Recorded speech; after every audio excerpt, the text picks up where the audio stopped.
Buenos días, qué bueno estar con todos ustedes. Bienvenidos a la entrevista en 106.9 FM Radio. Inmenso el gusto de estar acompañado a todos ustedes. Continuamos acá en A Primera Vista.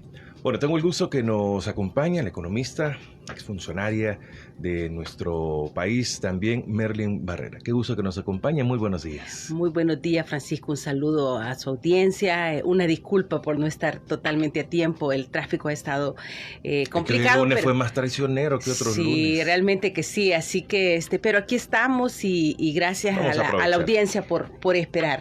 Claro, mucho gusto, Merlin. Bienvenida. Tengo el tema principal que vamos a hablar de la implementación ya mañana del Bitcoin en nuestro país, pero me veo obligado después de lo sucedido el viernes por la noche, cuando la Sala de lo Constitucional emana una resolución de obligatorio cumplimiento, dijo después el Tribunal Supremo Electoral, donde sí es permitida una reelección de un presidente, valga la redundancia, que haya estado fungiendo esta función el periodo anterior, porque reelección, o sea, puede, digamos, Salvador Sánchez Serén puede lanzarse en la próxima elección y sería que vuelve, pero el siguiente día por la mañana el Tribunal Supremo Electoral dice que es de obligatorio cumplimiento lo que dicta la Sala de lo Constitucional. Una hora después sale el magistrado del Tribunal Supremo Electoral, Julio Olivo, diciendo de que ellos no se han reunido, sí, que eso fue algo que la presidenta en un chat medio hablaron, pero que eso no es no lo van a hacer por chat, ese pequeño cambio a lo que está en mandato en la Constitución, que dice 3 veces que no se puede hacer eso. ¿Qué opinión le merece, Merlin? Bueno, yo quizá más allá de los tecnicismos jurídicos que esto, pues, abogados podrán hacer mejores análisis, ¿verdad? Creo que va en contra de, bueno, lo que a mí me enseñaron de primer grado, ¿verdad? Cuando en estudios sociales nos enseñaban los artículos principales de la Constitución y el respeto. De hecho, cuando uno es funcionario, lo primero que hace es jurar ante la Constitución, cumplirla y hacerla cumplir, dice la leyenda de lo que uno jura. Entonces, está claro desde mi punto de vista, más como ciudadana que como el tema jurídico, pues que no me corresponde, que la Constitución es clara en varios de sus artículos al tratar de evitar la reelección presidencial, precisamente porque la historia nos ha demostrado que presidentes que han tratado de quedarse perpetuamente o de periodos continuos, realmente lo que han tratado de hacer es precisamente o han instaurado dictaduras en el país. Entonces a mí me parece que esto es muy grave porque más allá de este tema propiamente electoral y las consecuencias que usted menciona, creo que es una mala señal también a inversionistas. El país necesita que venga inversión extranjera para que le dé empleo a los salvadoreños.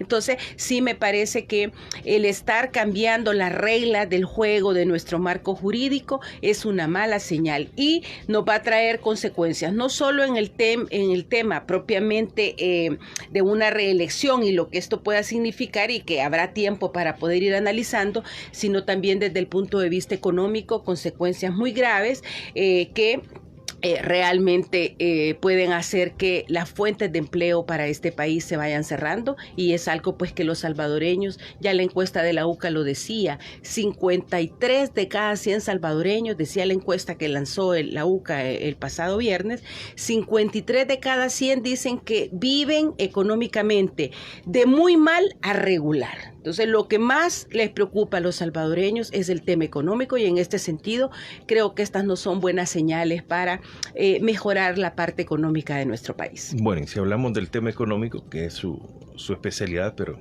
lo anterior no es un tema que tampoco debemos de ver a a la ligera. No se lo esperaba nadie de esta forma. Yo Todos pienso- esperábamos que en la Constitución, en la reforma, llegara a eso. Sí, yo creo que realmente, por lo que yo he visto y escuché, estuve en un space donde estuvieron varios ex magistrados, funcionarios, abogados. Ellos claramente, cuando una sala de lo constitucional da una resolución, hace un argumentativo de por qué hace esa resolución. Pero en este caso, digamos, lo que hemos escuchado, lo único que se dice es, las anteriores resoluciones de la sala, porque ya hay jurisprudencia, como dicen los abogados, sobre este tema, ¿verdad? Ya las salas anteriores han dicho cómo interpretar esto de la reelección, cómo debería de entenderse. Entonces, esta sala nueva, ¿verdad? Prácticamente lo que dice, aquellos se equivocaron y entonces nosotros lo interpretamos de esta manera. Entonces creo yo que, como digo, es grave, no nos lo esperábamos y ojalá que esto pues, me imagino yo que le pasará cuenta al presidente, porque al final el pueblo salvadoreño creo que es un pueblo sabio, es un pueblo que tiene que entender que eligió al presidente para resolver los problemas y a casi medio año de su periodo hay todavía problemas que persisten. Lo que no va a ser en este periodo, la promesa que será, que lo resuelva en el siguiente periodo. Los salvadoreños pusimos al presidente en esa silla para que resuelva los problemas económicos, sociales, de infraestructura, de oportunidades de empleo para los salvadoreños. Entonces, ¿qué? Vamos a esperar que sean 15 años para que se resuelvan, ¿verdad? Creo yo que no lo esperaba y pienso que posiblemente esta decisión le puede pasar factura al presidente. Referente a la encuesta de la UCA, hablaban del salario mínimo en ella, y donde la nota no es muy favorable también, a pesar de que se considera que es un porcentaje alto dentro de lo que cabe. Lo que pasa que este tema del salario mínimo es una total contradicción. ¿Por qué? El salario mínimo, los aumentos en el salario mínimo, pues los debe de pagar la empresa privada que contrata a los empleados. Pero en este caso, el gobierno crea un subsidio, un fideicomiso para pagarle a los empresarios que paguen el salario mínimo. ¿Quién termina pagando el salario mínimo?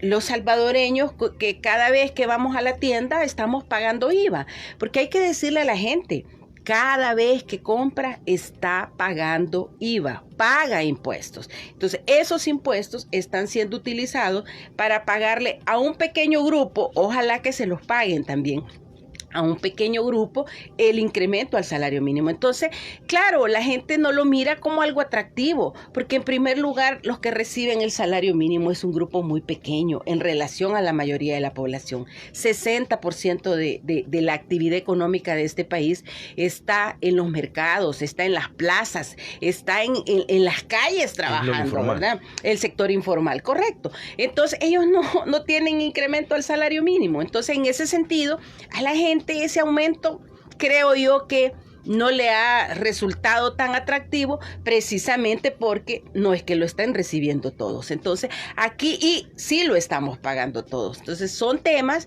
que a mí me parece que la encuesta de la UCA hay que verla con muchísimo detenimiento. Es una encuesta seria, tiene un método y hay algo interesante de esta encuesta que de acuerdo a la ficha técnica pues la hacen consultándole a la persona. Quiere decir que quien le responde sí tiene veracidad, porque a veces se hacen encuestas por teléfono en donde cualquiera dice cualquier cosa, pero cuando usted lo tiene frente a frente la probabilidad de que la gente diga la verdad es mayor. Así que creo que es una encuesta que es muy reveladora y que pues también le ha bajado un poco la nota de aprobación al presidente, ¿verdad? Así es. Merlin, la encuesta de la que hablamos de la UCA, no estamos hablando en sí de la encuesta, pero sí viene al tema que el principal que tenemos con usted. Mañana entra en vigencia el Bitcoin. ¿Qué tan preparados está el pueblo salvadoreño? ¿Qué tanto nos va a afectar? Bueno, yo diría, Francisco, que ni el Ejecutivo ni el pueblo salvadoreño estamos preparados para esa entrada en vigencia de esa ley. Desde el punto de vista del Ejecutivo, todos esperábamos la puesta pública del reglamento que, de acuerdo a la ley, se iba a emitir para poder dar respuesta a muchas preguntas que los salvadoreños tienen.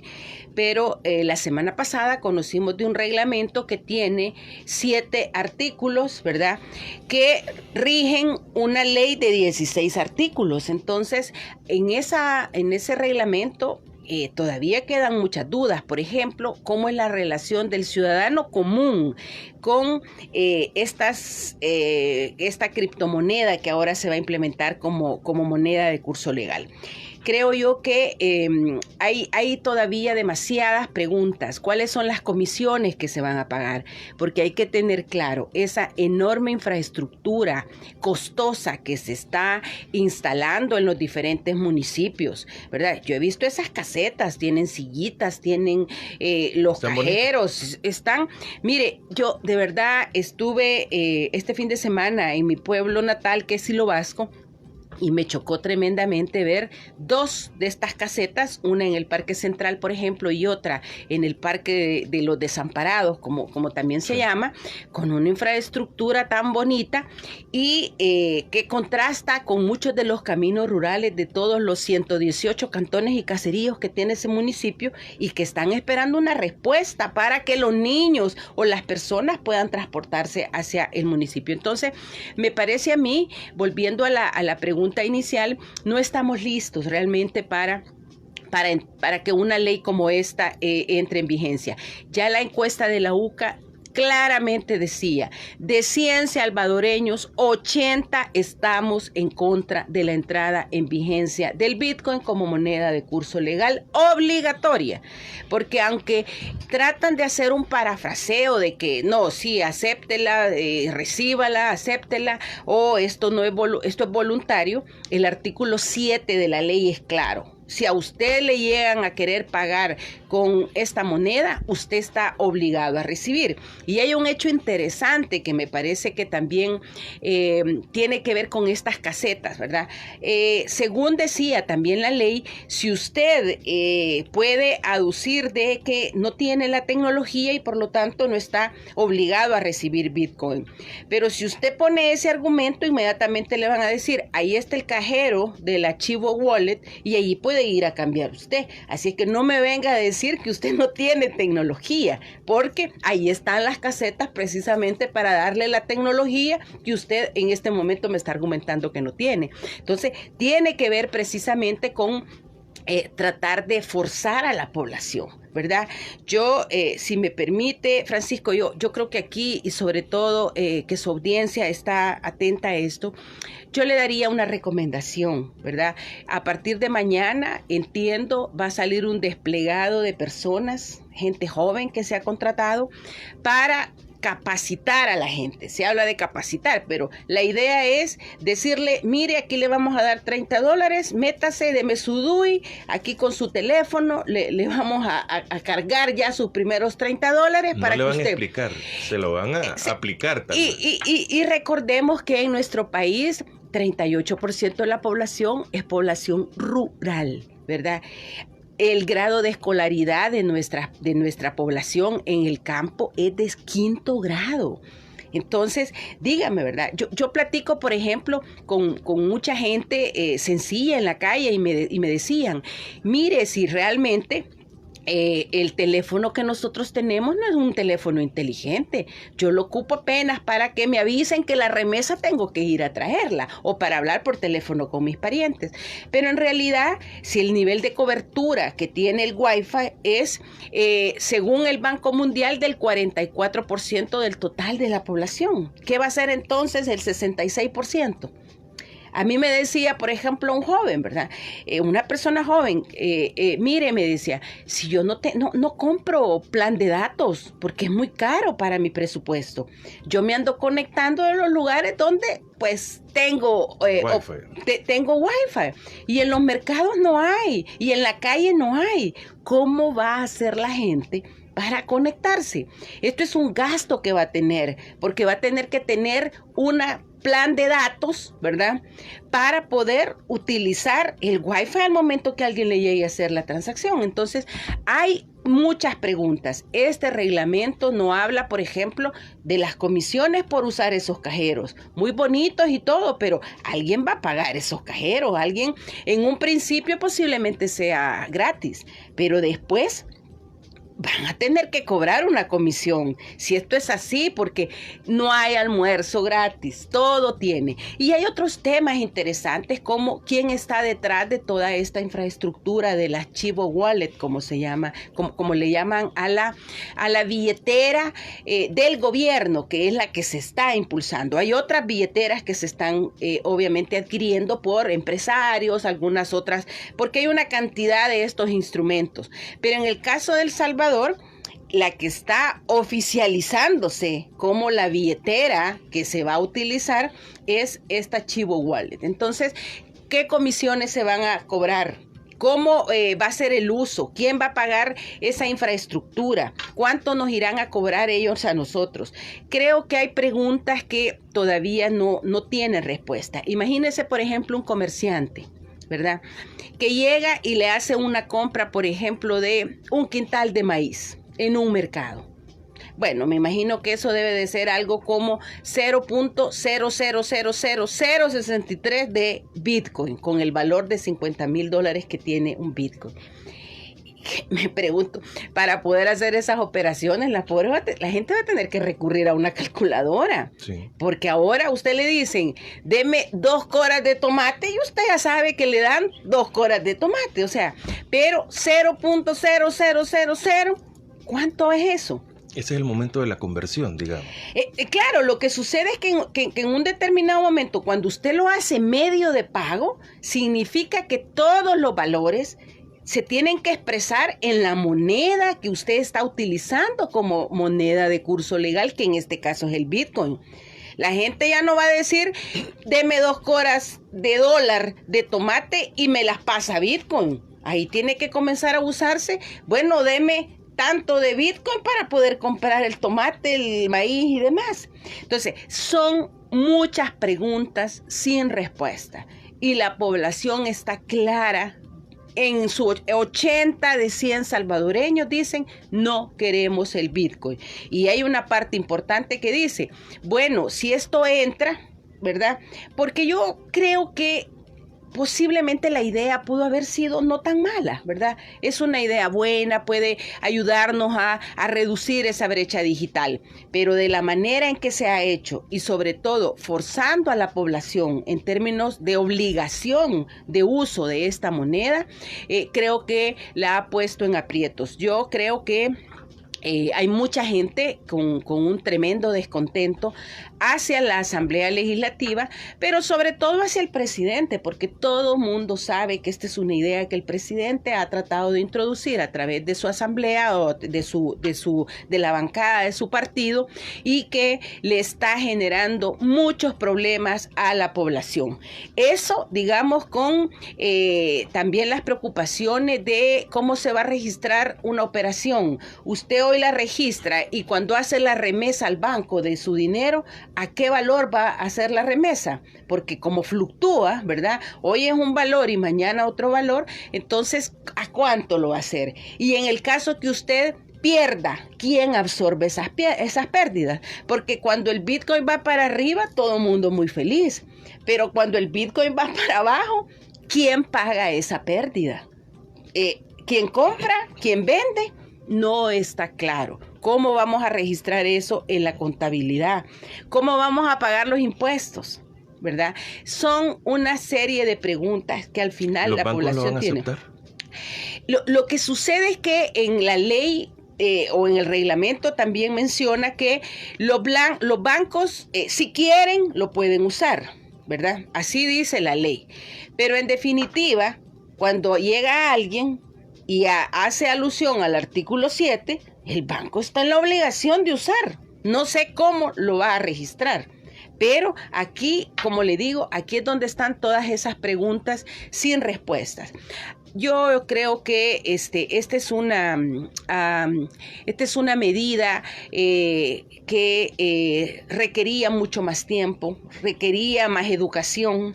Yo le voy a contar algo, Francisco, y a su audiencia.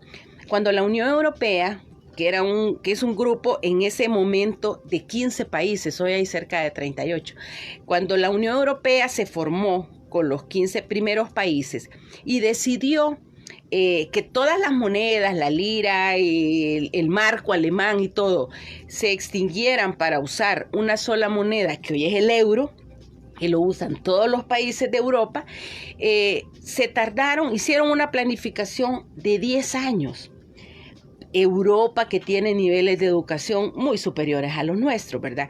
Pero el nivel de educación de su población era importante y tomaba tiempo. Pero aquí nos están de un solo, digamos, miren, ya entra la ley y ahí vean cómo sale, ¿verdad? Me parece a mí bastante irresponsable, ¿verdad? Mucho secretismo respecto a todo esto.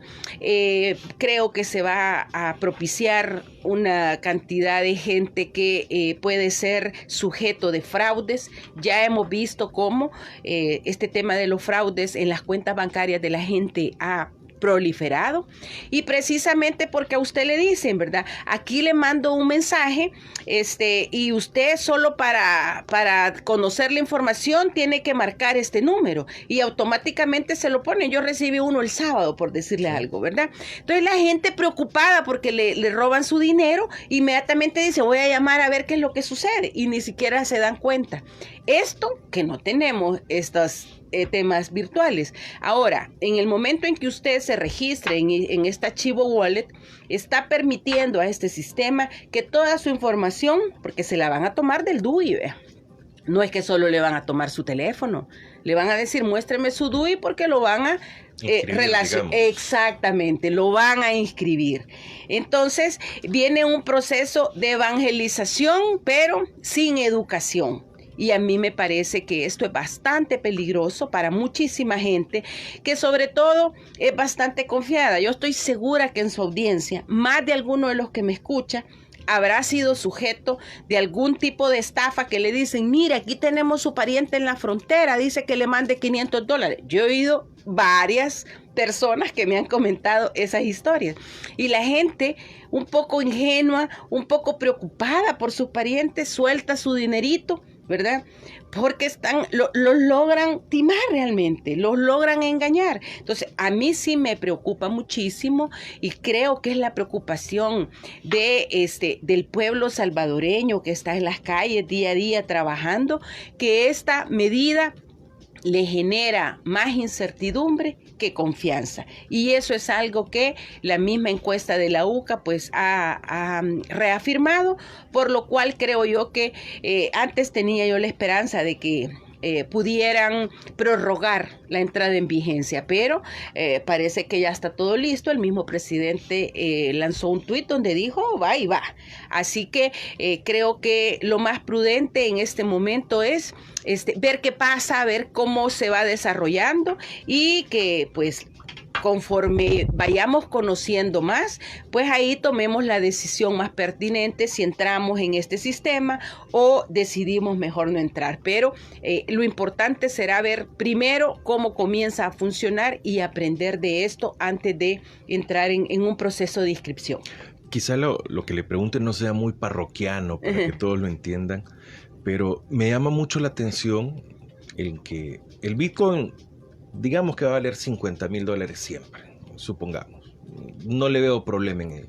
Lo que sí me llama la atención es el cambio. O sea, si va, digamos que el Bitcoin vale $1. O sea, es $1 un Bitcoin, ¿siempre va a ser así? Es que precisamente, bueno, el Bitcoin no es una moneda, ¿verdad? Y ese fue el primer error en esta ley que se aprobó, convertirla en una moneda de curso legal. ¿Qué significa moneda de curso legal? Es ser un medio de pago. El Bitcoin no es un medio de pago, es un criptoactivo que se utiliza como en un portafolio de inversión. ¿Cómo surgieron estas criptomonedas? Bueno, la gente tenía ahí $30,000, $100,000, que no es lo que utiliza para su presupuesto diario, ¿verdad? Sino que es algunos ahorros que decide entrar en mercados especulativos y los invierte, como cuando usted ve en un casino, ¿verdad? Entiendo yo que los jugadores lo que llevan a los casinos es ese dinero extra que quieren, que les da lo mismo si lo ganan o lo pierden, ¿verdad? Así va alguien a un casino. Entonces, estas criptomonedas, en estos mercados, la gente va y compra con la idea de que el valor suba para poder obtener una ganancia en esa especulación. Pero claro, en esa especulación puede que el Bitcoin baje y entonces la gente pierda. Pero eso es algo que es propio precisamente de estas criptomonedas. Entonces, cuando estamos incorporándola a una moneda de curso legal, y ahí hay un tema muy, muy, muy complejo, porque en la ley, en un artículo claramente dice que los Bitcoin estarán respaldados con los dólares que tiene la economía. Es decir, que ahí está dando una convertibilidad dólar-Bitcoin. ¿Qué significa? Que si alguien viene de fuera, ¿verdad? A partir de mañana y dice, aquí traigo yo 300,000 Bitcoin y los quiero cambiar. ¿Qué estamos obligados los salvadoreños a darle? Dólares, porque la ley así lo dice. Entonces, nuestros dólares son entregados a estas personas y recibimos Bitcoin. Estas personas se llevan los dólares y nosotros nos quedamos con los Bitcoin. Este proceso puede repetirse varias veces y en ese sentido nuestros dólares salen y nos quedamos llenos con una economía de Bitcoin. Muchos hemos hablado de que por eso se habla de un proceso de desdolarización. Desdolarización, ¿por qué? Porque al llevarse los dólares y quedarnos con los Bitcoin, prácticamente puede llegar un momento en donde ya no tengamos dólares. ¿Y qué pasa ahí? Bueno, cuando tenemos eso, lo que vamos a tener es un caos. ¿Por qué? Nuestras importaciones no las vamos a poder comprar. Y hay algo bien interesante. Mire, aquí hay muchos productos terminados de que se consumen finalmente que se importan. La leche, por ejemplo. La leche no la producimos, la leche en polvo que le llama la gente, ¿verdad? La leche, las jaleas, muchos productos de la canasta básica, la misma carne que importamos de Nicaragua, muchos de los quesos que vienen de Honduras también y de Nicaragua, eso se compra fuera y se compra con dólares. Entonces, al no tener dólares y tener Bitcoin, usted no puede ir a Honduras a comprar más carne, más leche, porque ellos no le van a recibir Bitcoin, ellos le van a hacer transacciones en dólares. Entonces, ¿qué es lo que sucede en ese momento? Entonces van a comenzar a emitir más Bitcoin y se puede generar procesos inflacionarios, porque en realidad nos podemos quedar sin la posibilidad de importar. Fíjese que este esquema también lo hicieron en algunos países como Venezuela, y vemos un poco qué es lo que sucedió con un país tan importante, con unos yacimientos de petróleo, bueno, los más grandes del mundo, como es el caso de Venezuela. ¿Qué pasa cuando ya no tenía dólares para comprar importaciones? La gente, todos sabemos lo que sucedió, por ejemplo, el papel higiénico se escaseó, la comida se escasea. ¿Por qué? Porque usted ya no puede comprar afuera. Eso es lo que sucede. ¿Y el Bitcoin? Pero es que el Bitcoin no lo puede utilizar usted en Guatemala para traer verduras. O sea, digamos, si tengo la posibilidad de salir a Guatemala del país, un pequeño viaje que hemos planeado durante mucho tiempo. Y yo llevo medio Bitcoin, digamos, tengo tanto dinero. Es que usted, mire, el problema es que cuando usted traspasa la frontera, ¿verdad? Allá nadie le recibe Bitcoin, ¿verdad? Nadie le va a recibir nada. Para poder, todos sabemos que los tomates, los pepinos, las cebollas se traen importadas mayoritariamente de Guatemala. Hay una parte que se produce acá. Muy bien, ¿cómo vamos a comprar todo eso? ¿Con qué dólares? ¿Con qué dólares si no vamos a tener? Porque aquí hay un tema interesante, ¿verdad? Algunos, y mire, y usted lo mira hasta en las películas que salen de Netflix, como la trata de blancas, el crimen organizado y muchos otros delitos, ¿verdad? Que se cometen, redes de traficantes que se cometen a nivel internacional, la manera en cómo vuelven estos dineros lícitos, que es lo que se llama el blanqueo de dinero, lo hacen precisamente a través de estos mercados especulativos. ¿Y por qué lo hacen a través de esto? Porque aquí no hay una autoridad monetaria como un banco central o como una Fed en los Estados Unidos que esté regulando eso. Usted llega, compra y no sabe ni a quién le compra ni de dónde proviene el dinero del que compra o el que vende, ¿verdad? Como en un casino.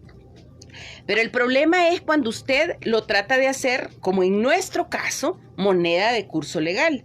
Ahí tenemos una mezcla porque han salido unos reglamentos o una normativa en donde dice que la superintendencia del sistema financiero va a regular a los que estén en estos mercados como intermediarios de Bitcoin y dólar, pero al mismo tiempo desnaturaliza al Bitcoin porque el Bitcoin no tiene por qué ser regulado por nadie. Entonces, son una serie de preguntas que los profesionales tenemos. Imagínese la cantidad de preguntas y dudas que tiene el ciudadano común, ¿verdad? Aquí no es lo mismo. Yo quiero decirle algo, Francisco, que hay que entender, ¿verdad? Y a veces parecemos como que estamos en contra por estar en contra, y no es así. La economía no es una caja de experimentos, ¿verdad? La economía es muy, muy compleja. Usted tiene diferentes sectores. El sector real de la economía, donde está la producción, la inversión, el empleo. Está el sector financiero, está el sector fiscal, donde están las finanzas del Estado, y está el sector externo. Una medida que usted tome en cualquiera de esos sectores tiene un efecto dominó en los otros sectores, ¿verdad?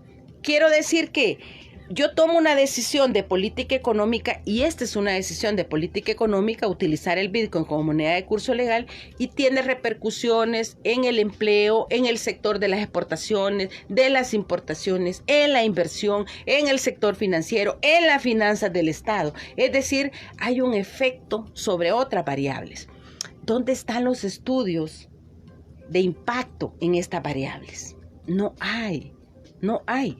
Si esta ley tuvo 4 días desde el anuncio hasta que se aprobó, ni siquiera es una ley robusta que exprese respuestas. Son 16 artículos que prácticamente parece que lo hicieron en 2 horas y lo presentaron a la Asamblea Legislativa. Mire, a mí me parece realmente bastante irresponsable, ¿verdad? Primero, del Ejecutivo, introducir una ley como esta, y segundo, del Legislativo, que ni siquiera leyó y ni siquiera entiende. Y todos hemos escuchado algunos diputados que aprobaron, como el caso del diputado Reinaldo Cardosa, que dijo: yo no entiendo eso del Bitcoin, pero lo aprobé. Por Dios, nuestros legisladores diciendo eso. Y yo creo que al menos este diputado fue honesto, porque estoy segura que la mayoría de los que están ahí aprobaron y tampoco entienden. Hay que tener presente algo. Para muchos, gente joven, ¿verdad? Gente que nació en esta nueva generación, nacieron con un teléfono, piensan que todo se resuelve desde el teléfono, ¿verdad? Pero para mucha gente de nuestra población, y hay que ver que en el campo el promedio de años de la población rural es de 50 años. Entonces, usted no les puede imponer una tecnología, ¿verdad? Estos muchachos están esperando cuál es el nuevo iPhone para irlo a adquirir, porque es chic, porque es cool. Pero las personas que trabajan, la gran mayoría, están más preocupadas en cómo hacen dinero para llevar a sus hogares y resolver sus necesidades. A mí ese dato que mencionábamos de la UCA, que dice que más de la mitad dice que está mal, irregular, a mí me parece preocupante. Entonces, esa gente, ese 50% de la población, es el que tiene esas dudas y al que ciertamente le puede resultar afectando más una medida como esta. ¿Es medida antipopular? Yo pienso que sí y creo que todos habíamos visto en las diferentes mediciones de aprobación del presidente cómo no se movía de menos de 80, 90% de aprobación. Pero a partir de la implementación del Bitcoin, creo que esto le ha generado una disminución en su popularidad. Y eso usted no necesita medirlo ni en encuestas. Converse con el sorbetero, converse con la persona que lustra zapatos, la señora que le vende en el mercado, converse y pregúntele, ¿sí? ¿Qué le parece esa medida? Y dice, y yo no sé por qué el presidente quiere ponernos eso. Eso es lo que la gente dice, pues. Entonces, a mí sí creo que es una medida que ya le está pasando factura, ¿verdad? Que ya hay una disminución en su aprobación y que posiblemente a partir de mañana pueda generarle también un proceso de disminución mayor en su popularidad, ¿verdad? Y en la aceptación que el pueblo ha tenido siempre, precisamente por la afectación que va a ser en las familias salvadoreñas. Merlin, un par de preguntas, ya el tiempo nos ha consumido, pero un par de preguntas más no son técnicas, sino que más populares. Voy al supermercado, ¿va a estar el precio en dólares y en Bitcoin de cada producto? Mire, qué curioso. Yo ayer fui al supermercado y ya estaba más caro todo. Fíjese que le preguntaba a la niña a la cajera, vea. Y a partir de la entrada del Bitcoin, ¿cómo van a hacer ustedes? Fíjese que todavía no nos han capacitado y no sabemos qué es lo que vamos a hacer. Me dijo a mí la chica que está en la caja, ¿verdad? Entonces, yo creo que tampoco ellos están claros, ¿verdad? No tienen respuesta. Sus jefes posiblemente tampoco tienen respuesta. ¿Cómo van a hacer? Pues, porque si son dos monedas, debería de estar en las dos monedas, ¿verdad? Por si usted quiere pagar, como ellos dicen que es voluntario, por si usted quiere pagar en Bitcoin o en dólar, debe de estar en los precios expresados en ambas monedas. Porque a la hora de la conversión me llama la atención. Gasto $5, por decirle algo, o 5, 10. Yo no sé cómo voy a hacer la conversión de cuánto me van a cobrar. Ahí me van a decir 0.00020. O me pueden decir 23 y yo no sé. De un paso atrás, Francisco. Primero, al momento en que usted haga una compra, una transacción, lo primero que tiene que ver en ese segundo a cuánto está cotizado el Bitcoin. Porque el Bitcoin varía minuto a minuto, ¿verdad? No es cierto que esto se mantenga ni siquiera por 24 horas el mismo valor, ¿verdad? Puede variar de un segundo para otro. Entonces, lo primero que usted tiene que hacer es, bueno, ¿en cuánto es el valor para poder hacer la transacción? ¿Dónde están los sistemas? ¿Dónde están los servidores? ¿Dónde está la infraestructura tecnológica? No la tenemos. Por eso usted me preguntaba, ¿estamos listos? No estamos listos. Y yo creo que lo más racional, lo más responsable que el Ejecutivo debería de hacer es dar un compás de espera. Esperar hasta tratar de resolver, porque yo creo que ni ellos tienen las respuestas, ¿verdad? Y el tema de impuestos, ¿cómo vamos? A nosotros, o bueno, los salvadoreños van a decir felices de que no paguemos impuestos por X, Y, Z transacción, pero el Estado, la recaudación de impuestos, si se presume de que las criptomonedas son... Lo maravilloso es que nadie sabe qué hizo, qué supo sobre sus transacciones, aunque entiendo que si usted ingresa por la Chivo Wallet, van a saber cuánto compró, dónde compró, qué día lo hizo, porque toda la información está ahí. Sí, y de hecho, por eso hay un esfuerzo importante de imponer la Chivo Wallet como la única billetera, ¿no? Pero eso es imposible porque, como le digo, ya hay en el mercado otras billeteras que se están tratando de adquirir. Por ejemplo, si la empresa privada decide nosotros vamos a hacer todas nuestras operaciones a través de esta otra billetera, de las muchas que existen ya en el mercado, perfectamente pueden hacerlo. No tienen por qué, no están obligados a usar la Chivo Wallet, porque en ninguna parte de la ley ni del reglamento dice que usted esté obligado a usar esa. Por eso a partir de mañana viene el proceso de evangelización, de convencimiento de que utilice esa billetera, ¿verdad? Y alguien me puede decir, no, yo solo la Chivo Wallet te acepto porque las demás no las conozco. No puede. La gente le puede decir, yo no la conozco, pero obligado en la ley no está, porque en la ley ni ninguna parte dice que se va a crear una billetera, que va a ser una billetera del Ejecutivo y esa es la única que se va a utilizar. Usted no, eso no está en la ley. Entonces, ¿cómo le digo, Francisco? Mire, hay más preguntas que respuestas. El reglamento que se emitió no es ni siquiera un reglamento. Hay preguntas de comisiones, la relación del ciudadano con esta criptomoneda. ¿Quién va a supervisar el comercio? ¿Cómo vamos a registrar contablemente los comerciantes las operaciones en Bitcoin? ¿A qué valor se va a hacer? Cuando usted recibe y luego declara, ¿con qué valor va a pagarle al fisco? ¿Con el valor que recibió o con el valor que usted está declarando? Uno de los dos va a perder. Es lo que le estoy diciendo, pero en este momento yo puedo decir, vea, si cuando estoy pagando me favorece, voy a utilizar ese. O si cuando estoy pagando me perjudica, entonces voy a usar el otro. ¿Dónde está esa regulación? Aquí va a ser entonces lo que cada quien crea, y esto es peligrosísimo. Sobre todo porque aquí los salvadoreños, ¿verdad? Existe esa frase de lo vivo, ¿verdad? Somos vivos. Exactamente. Vamos a tratar de ver por dónde nos desquitamos.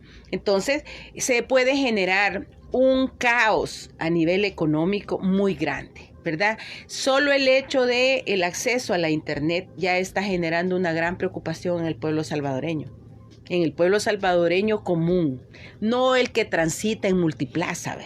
Sino ese salvadoreño que está en el mercado vendiendo desde las 5 de la mañana. Ese salvadoreño es el que va a resultar afectado con esto. Así que yo, al igual que muchísimos profesionales, no tengo claro. Y a mí me pueden decir que quizás usted porque no tiene, así me dijeron en un programa, es que usted quizás porque no tiene una billetera electrónica. No la necesito.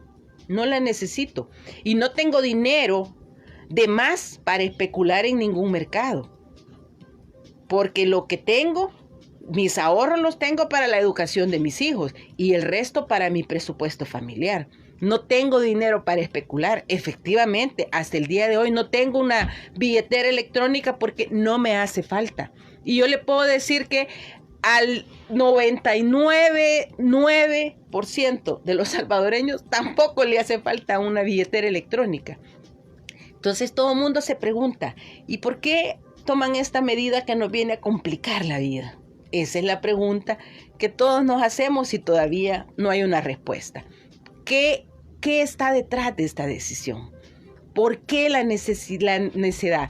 Yo ahí sí pienso, ¿verdad? Que posiblemente detrás de esta decisión está una decisión de tener una moneda propia digital en el futuro. Eso le quiero preguntar.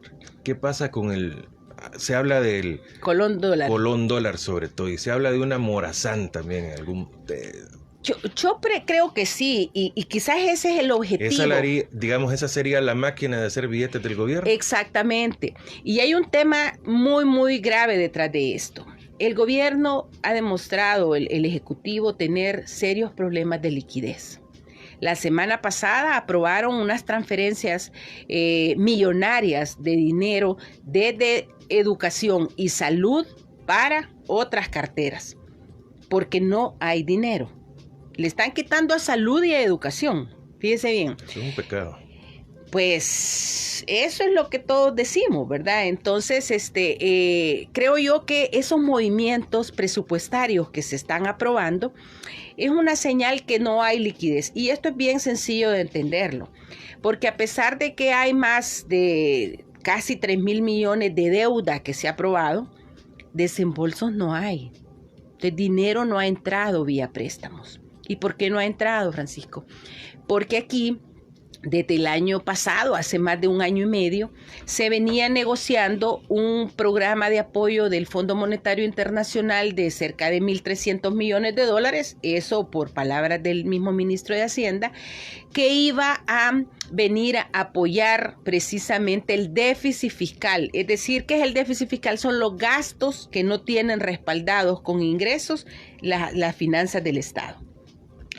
El Fondo Monetario, cuando le fueron a pedir ayuda para implementar este Bitcoin, dijo, no, yo no me meto en eso.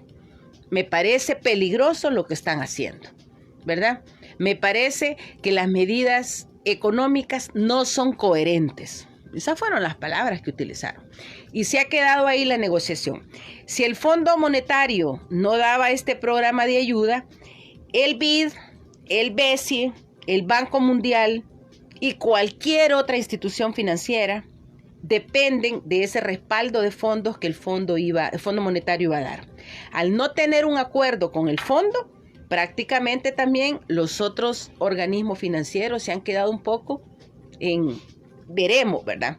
Entonces, al no tener recursos, y hay otro elemento importante acá. Mire,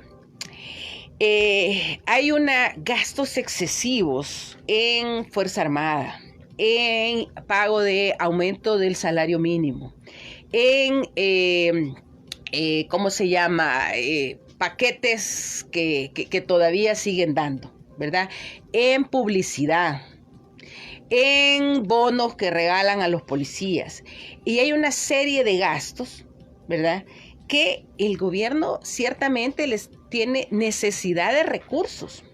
Entonces, si yo tengo un gasto excesivo continuo, ¿verdad?, porque esos 40,000 efectivos militares que se quieren contratar, formar y contratar, eso todos los meses usted los tiene que estar pagando, no es un gasto de una vez, por poner un ejemplo. Entonces, ese gasto excesivo tiene usted que buscar la manera en cómo lo respalda. Y al no tener recursos ni de préstamos, porque ya los préstamos se le están cerrando, cuando ya no vemos que aprueban préstamos, no es porque no quieran, es porque ya no van a darnos dinero a tasas preferenciales. Entonces, ante esta situación, pues es necesario ver de dónde financiamos. Y la salida posiblemente sea tener una moneda propia, que en este caso será una moneda digital. Ya todos escuchamos a los hermanos del presidente hablar de esto en una conferencia en la que estaban y en la que claramente decían que el objetivo era tener una moneda digital a la cual llamaron colón dólar. Cuando usted tiene gastos excesivos, cuando usted va a respaldar estas emisiones, porque ellos hablaban de una convertibilidad 1 a 1. Esto era lo que le Cuando usted para cada colón dólar digital que emita, necesita tener un dólar de los Estados Unidos. Si los dólares de Estados Unidos se van a estar yendo vía Bitcoin o ya no van a entrar porque las fuentes se están agotando, entonces usted va a hacer emisiones cada vez menos respaldadas con dólares.